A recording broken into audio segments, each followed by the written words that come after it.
Hello everyone, my name is Priyanka. Welcome to my math classes. हम class 8 math का full syllabus discuss कर रहे हैं along with all the exercise questions and previous year exam questions also. So ये videos देख के आपका concept पूरी तरह से क्लियर होने वाला है। So let's start today's class. So we are on chapter number 3 understanding quadrilaterals और हम एनसीईआरटी की एक्सरसाइज 3.3 डिस्कस कर रहे हैं। लास्ट क्लास में हमने फर्स्ट 6 क्वेश्चन सॉल्व किए थे और आज हम बाकी के 6 क्वेश्चन सॉल्व करने वाले हैं। तो our 7th question is the adjacent figure HOPE hope is a parallelogram. Find the angle measures X, Y and Z. State the properties you use to find them. So इस question में it is given that जो HOPE है वो एक parallelogram है और हमें दो एंगल्स की मेजर्स दी है एंड हमें बाकी के एंगल्स फाइंड आउट करने हैं X, Y and Z. So how we are going to solve this question? सबसे पहले हमें सारी प्रॉपर्टीज पैरेललोग्राम की जो यूज करनी है वो हमें मेंशन भी करनी है that which property we are using. The first and most important property of the parallelogram is कि जो पैरेललोग्राम की ऑपोजिट साइड्स होती हैं वो हमेशा पैरेलल भी होती हैं और इक्वल भी होती हैं। सो इस पैरेललोग्राम में कौन सी दो साइड्स ऑपोजिट है? HO side is opposite to PE. So HO is equal to PE and HO is parallel to PE. So ये प्रॉपर्टी हमें पता है कि पैरेललोग्राम की में both pairs of opposite sides are parallel and equal. So अगर ये दोनों sides parallel हैं और ये दोनों sides भी parallel हैं, HE is also parallel to OP. So these two sides are also parallel. HE side OP side के पैरेलल है। अब इसमें देखो HP एक ट्रांसवर्सल है, HP इज अ ट्रांसवर्सल। तो हमें पता है what are the properties of the parallel lines कि अगर हमारे पास ये दो पैरेलल लाइंस हैं और दिस इज अ ट्रांसवर्सल और ये एक ट्रांसवर्सल है तो ये दोनों एंगल्स कौन से बन जाते हैं? So these two angles are alternate interior angles. So कौन से हैं ये दो angles? Angle EHP and angle HPO. So ये दोनों एंगल जो हैं वो ऑल्टरनेट इंटीरियर एंगल्स हैं, देयरफॉर ये दोनों एंगल्स सेम होंगे। सो इस फर्स्ट एंगल का मेजर हमें गिवन है, दिस इज 40 डिग्री एंड जो सेकंड है वो फाइंड आउट करना है, उसे Y से डिनोट किया गया। सो Y की वैल्यू सीधा सीधा क्या आ जाएगी? 40, बिकॉज Y जो है वो इस एंगल EHP के इक्वल है, because these two angles are the interior alternate interior angles. So ये एंगल भी 40 आ गया, तो Y फर्स्ट ऑफ ऑल हमने सॉल्व कर लिया। देन अगर हम ये लाइन सेगमेंट देखें HO विच इज एक्सटेंडेड, तो ये पूरा क्या है? ये 70 डिग्री जो गिवन है, this is the exterior angle of the parallelogram. और ये क्या है? ये एक इंटीरियर एंगल है HOP इस पैरेललोग्राम में। तो ये देखो, ये इंटीरियर एंगल और ये exterior angle they always form a linear pair. ये तो हमें पता है कि एक इंटीरियर एंगल की एक लाइन सेगमेंट के ऊपर बनने वाला एक कंप्लीट एंगल हमेशा 180 डिग्री होता है। So this is a linear pair, तो इन दोनों एंगल्स का प्लस क्या होगा? 180 डिग्री। तो हम ये एंगल फाइंड आउट कर सकते हैं HOP, because angle HOP plus जो एक्सटीरियर एंगल हमें गिवन है 70, इन दोनों का सम हमेशा 180 होता है, because they always form a linear pair. तो हम ये वाला एंगल फाइंड आउट कर सकते हैं HOP। किसके इक्वल आ जाएगा HOP? सो ये आ जाएगा 180 माइनस 70, बिकॉज ये 70 को हम राइट हैंड साइड पे शिफ्ट कर देंगे इक्वेशन के। सो अब HOP की क्या वैल्यू आ गई? 110। सो ये एंगल किसके इक्वल आ गया? 110 के। ठीक है, तो ये एंगल हमने फाइंड आउट किया। Now using the another property of parallelogram, तो पैरेललोग्राम की एक और प्रॉपर्टी है कि opposite angles are always equal. तो ये property, this is also very important कि opposite angles in a parallelogram are always equal. तो अब ये एंगल और ये एंगल ये दोनों आपस में इक्वल है। सो जो एंगल हमने फाइंड आउट किया है HOP is equal to angle HEP। ये हमेशा होता है because these are the opposite angles, और हमने ये पढ़ा है कि opposite angles of parallelogram are always equal. तो अब ये x है तो x की वैल्यू कितनी आ जाएगी 110। सो ये भी डायरेक्टली निकल गई हमारी वैल्यू। सबसे पहले हमने y की वैल्यू फाइंड आउट की, वो हो गई 40, एंड देन हमने x की वैल्यू फाइंड आउट की, वो होगी 110। तो we are just left with the value of z। तो अब हमें z की वैल्यू चाहिए। तो अब देखिए इस ट्राइंगल में HOP, so this is a triangle, और एक ट्राइंगल के तीनों एंगल्स का सम क्या होता है 180 डिग्री। और इस ट्राइंगल में हमें ये दोनों एंगल्स का मेजर पता चल चुका है, और हमें सिर्फ ये तीसरा एंगल फाइंड आउट करना है विच इज z। तो हम क्या करेंगे, we will write down the formula that तीनों angles of the triangle are equal to 180 degree. So ये तीन एंगल्स है z प्लस एंगल 110 प्लस 40, जो कि y की वैल्यू हमने अभी फाइंड आउट की है। सो ये तीनों का सम 180 के इक्वल है। Now 110 plus 40 is equal to 150 and it is equal to 180। तो z की वैल्यू क्या आ जाएगी 180 minus 150, so which is equal to 30। So z की वैल्यू आ जाएगी 30। तो हमें तीनों एंगल्स की वैल्यू पता चल गई। x की वैल्यू हमने किस प्रॉपर्टी से फाइंड आउट की है, हमें प्रॉपर्टी भी मेंशन करनी थी। तो x की वैल्यू हमने किस प्रॉपर्टी से फाइंड आउट की है कि opposite angles of parallelogram are equal. और ये y की वैल्यू, क्योंकि ये दोनों लाइंस पैरेलल है तो ये दोनों हो जाएंगे ऑल्टरनेट इंटीरियर एंगल। तो इस तरह से y की वैल्यू फाइंड आउट की, और z की वैल्यू फाइंड आउट करने के लिए हमें ये ट्राइंगल यूज किया HOP, जिसमें कि हम ऑलरेडी ये दो एंगल्स निकाल चुके थे। तो हमने ये third angle z is equal to 30 find out कर लिया। Our next question is question number 8. The following figures, guns and runs, नाम बड़े इंटरेस्टिंग लिए हैं इन्होंने, guns and runs are parallelogram. Find x and y and length is in centimeter. So ये है first figure, figure number 1 gun. तो इसमें हमें क्या है, साइड, दो साइड्स की मेजर हमें गिवन है 18 and 26 and it is mentioned that sides are in centimetre. तो हमें दो साइड्स की वैल्यू गिवन है 18 एंड 26, और हमें फाइंड आउट क्या करना है value of x and y। So parallelogram में the first most important property क्या होती है, that opposite sides of parallelogram are equal and parallel also.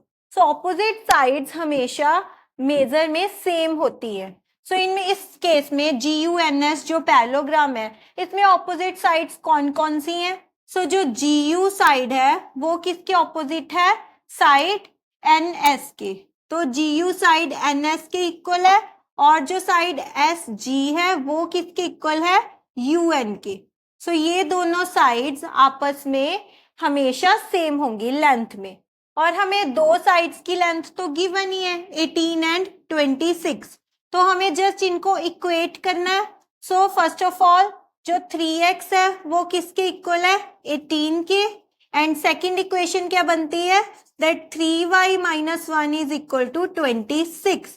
सो इस इक्वेशन में से हम फाइंड आउट करेंगे x की वैल्यू, और इस इक्वेशन में से फाइंड आउट करेंगे y की वैल्यू।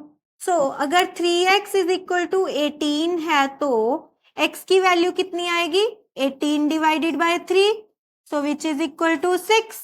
तो x की वैल्यू आ गई 6, और दूसरी इक्वेशन क्या है हमारे पास 3y minus 1 is equal to 26। तो इसमें से हमें फाइंड आउट करनी है y की वैल्यू। सबसे पहले हम ये टर्म -1 इसको शिफ्ट करेंगे राइट हैंड साइड पे, और ये बन जाएगी +1।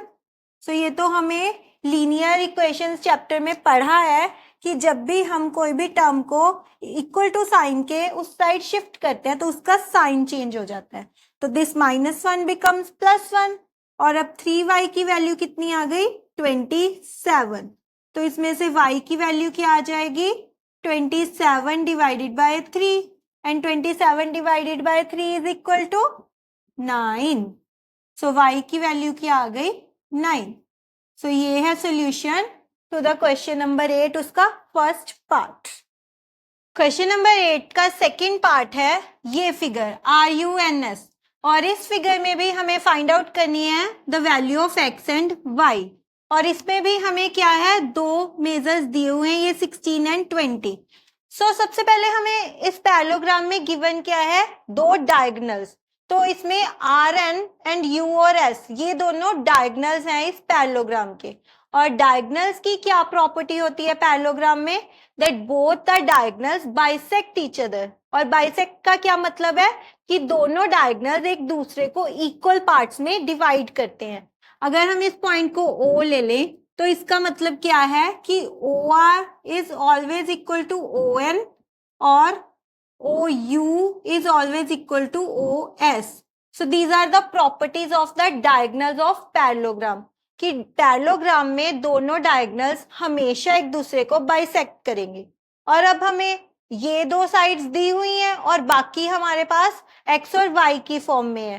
तो अगर हम इक्वेशंस बना लें तो हम x और y की वैल्यू फाइंड आउट कर सकते हैं. सो अब OS OU के इक्वल है, इसका मतलब 20 is equal to y plus 7. So इसमें से हम y की वैल्यू सबसे पहले फाइंड आउट कर लेंगे. सो y की वैल्यू क्या आएगी, 20 minus 7, and 20 minus 7 is equal to 13. तो y की वैल्यू क्या आ गई, 13. और दूसरा हमारे पास क्या है, ये RN डायगोनल, और जो ये पॉइंट ऑफ इंटरसेक्शन है O, तो इसका मतलब OR ON के इक्वल है. So 16 is equal to x plus y, 16 is equal to x plus y, और y की वैल्यू हमने अभी फाइंड आउट की है, इट इज 13. अगर हम y की वैल्यू को यहाँ 13 पुट कर देंगे तो x की वैल्यू क्या आ जाएगी, 16 माइनस 13, जो कि इक्वल है 3 के. सो x की वैल्यू क्या आ गई, 3, और y की वैल्यू क्या आ गई, 13. सो ये दोनों हम फाइंड आउट कर सकते हैं by using the property of diagonals. So the next question is question number 9. In the figure risk and clue, ये नाम है पैरेललोग्राम्स के, risk and clue are the parallelograms and find the value of x. तो इसमें दो parallelograms है, RISK और CLUE, और हमें फाइंड क्या करनी है, वैल्यू ऑफ x. x क्या है, ये एंगल. ये दोनों पैरेललोग्राम्स की एक एक साइड एक दूसरे के साथ इंटरसेक्ट कर रही है, और अगर हम ये पॉइंट ऑफ इंटरसेक्शन को O ले लेते हैं, ठीक है, देन हमें फाइंड आउट क्या करनी है, वैल्यू ऑफ दिस x. तो सबसे पहले हमें ये वैल्यू x फाइंड कैसे करेंगे इस डायग्राम में.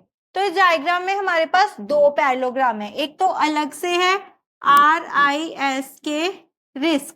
सो इस पैरेललोग्राम में हमें एक एंगल गिवन है 120 डिग्री. सो इस एंगल की वैल्यू 120 डिग्री हमें गिवन है, और हमें पता है कि किसी भी पैरेललोग्राम में जो सारे एडजेसेंट एंगल्स होते हैं वो सप्लीमेंट्री होते हैं. That means the sum of two adjacent angles is equal to 180 degree, क्योंकि जो सारी साइड्स होती हैं पैरेललोग्राम की वो पैरेलल होती हैं. अगर SK और IR साइड्स पैरेलल है और LKR एक ट्रांसवर्सल है, तो ये दोनों एंगल्स का सम हमेशा 180 डिग्री होगा, बिकॉज ये दोनों को इंटीरियर एंगल्स बन जाते हैं. तो अब अगर हमें ये एंगल तो गिवन ही है K, तो हम ये एंगल R फाइंड आउट कर सकते हैं, क्योंकि angle K plus angle R is equal to 180 degree, because ये दोनों क्या है, adjacent angles of the parallelograms है. और पैरेललोग्राम की ये प्रॉपर्टी होती है कि each pair of adjacent angles is equal to 180 degree. So angle R की वैल्यू क्या आ जाएगी, एंगल K की वैल्यू गिवन है 120. सो एंगल R की वैल्यू क्या आ जाएगी हमारे पास, एंगल R की वैल्यू आएगी 180 minus 120 which is equal to 60. तो एंगल R की वैल्यू आ गई हमारे पास 60 डिग्री. अब फिर से इसी पैरेललोग्राम में RISK, तो पैरेललोग्राम के ऑपोजिट एंगल्स की प्रॉपर्टी क्या होती है, that both pairs of opposite angles are equal. तो इसमें एंगल आर के ऑपोजिट कौन सा एंगल है? This one. सो इस एंगल को हम लिखेंगे angle K S I. This angle K S आई ये किसके इक्वल है? एंगल आर के, बिकॉज ये दोनों ऑपोजिट एंगल्स हैं of the parallelogram are I S के. सो इस एंगल की वैल्यू कितनी आ जाएगी? हमने अभी अभी फाइंड आउट की एंगल आर की वैल्यू 60, तो angle K S I is equal to 60 degree. तो ये एंगल आ जाएगा हमारा 60. करेक्ट. अब इस पैरेललोग्राम को देखेंगे के C L U E which is clue. तो इस पैरेललोग्राम में हमें एक एंगल दिया है विच इज 70, ये एंगल एल, और इस एंगल के ऑपोजिट कौन सा एंगल है? दिस वन, यू ई सी. सो ये एंगल इस एंगल के ऑपोजिट है, तो ये तो गिवन है that this is also a parallelogram. So C L U E is also a parallelogram. तो इसके भी ऑपोजिट एंगल सेम ही होंगे. तो अगर एंगल L 70 है तो एंगल UEC तो ये भी कितना होगा? 70 ही होगा, बिकॉज ये दोनों ऑपोजिट एंगल्स हैं. तो ये एंगल कितना आ जाएगा? 70.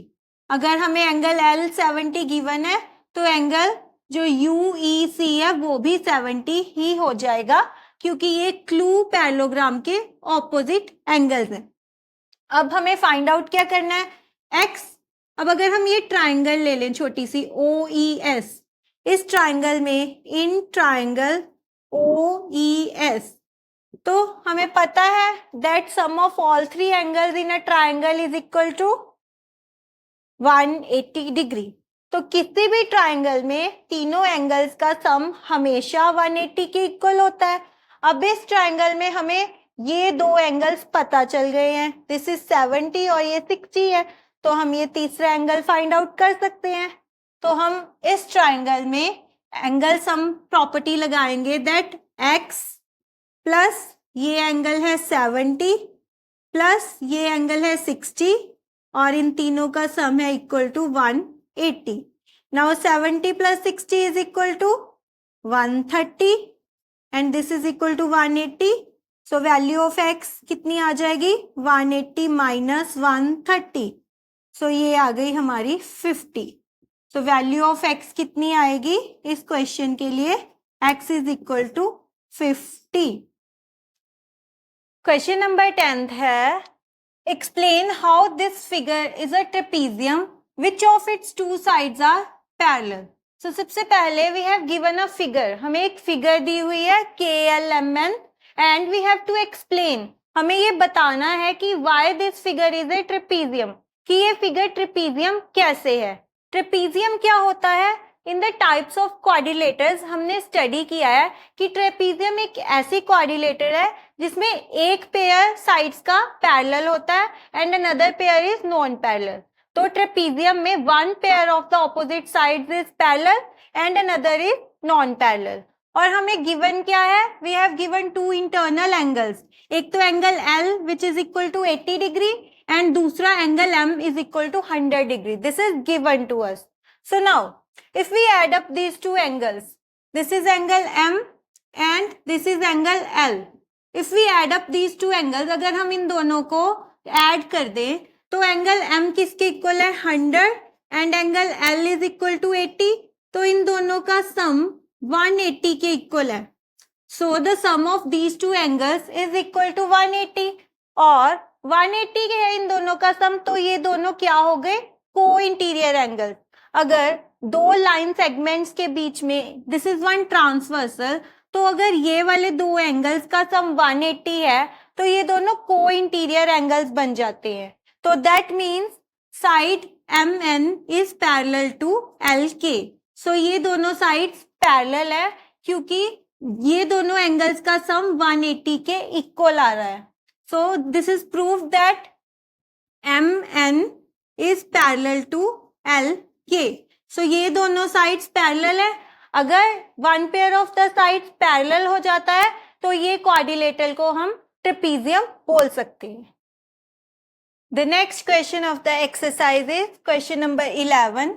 Find measure of angle C in figure 3.27 if line segment AB is parallel to line segment DC.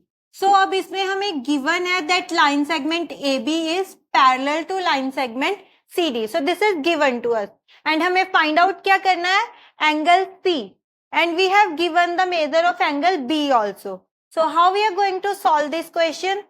अब ये दोनों लाइन सेगमेंट्स पैरेलल हैं and this is the trapezium और ये फिगर एक ट्रेपीजियम भी है. ये दोनों लाइन सेगमेंट्स पैरेलल है, AB is parallel to CD and this is given to us, और ये BC is a transversal.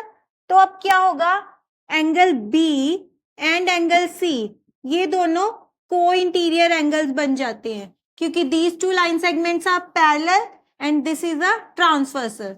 Therefore angle B and angle C are the co-interior angles.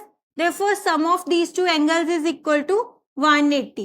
So co-interior angles का sum हमेशा 180 के equal होता है and one angle का measurement हमें given है which is 120 and हमें find out करना है second angle. So angle B is 120 and we have to find out the value of angle C. So angle C की value क्या आएगी, 180 minus 120 and which is equal to 60. So angle C किसके equal आएगा, 60 degree. This is the last question of the exercise, question number 12. Find the measure of angle P and angle S if SP is parallel to RQ in figure 3.28. So this is the figure which is given to us और हमें दिया है that SP line segment is parallel to RQ और angle Q की value given है 130 and here is one symbol drawn over here और इसका meaning होता है that angle R is equal to 90 degree. So this is the symbol of the right angle. So angle R 90 है and angle Q 130 and we have to find out the values of angle S and angle P. So first of all it is given to us that line segment SP and RQ these both are parallel to each other. ये दोनों line segments parallel है and RS is a transversal. तो ये दोनों angles co-interior angles हुए. That means angle R plus angle S is equal to 180 degree because ये दोनों line segments parallel है and RS is a transversal. Therefore angle R plus angle S is equal to 180 and angle R 90 given है. Then value of angle S comes out to be equal to, so angle S की value आ जाएगी 90. So angle S भी किसके equal आ जाएगा, 90 degree के. So this is a quadrilateral. इसमें 4 angles हैं और ये दोनों line segments क्या है, parallel. और angle Q and angle P ये दोनों angles भी co-interior angles हैं. That means इन दोनों का sum भी 180 के equal है. So angle P plus angle Q is also equal to 180 degree. So now angle Q की value हमें given है 130 and we have to find the value of P. So P की value क्या आ जाएगी, 180 minus 130 which means 50. So angle P की value आ जाएगी 50 degree. So this was the solution to complete exercise 3.3. अगर आपको कोई भी डाउट है, you can ask in the comment box. Not from only this chapter. आप पूरे मैथमेटिक्स में कोई भी क्वेरी, कोई भी डाउट मुझसे पूछ सकते हैं. So if you want to learn with me, subscribe to my channel.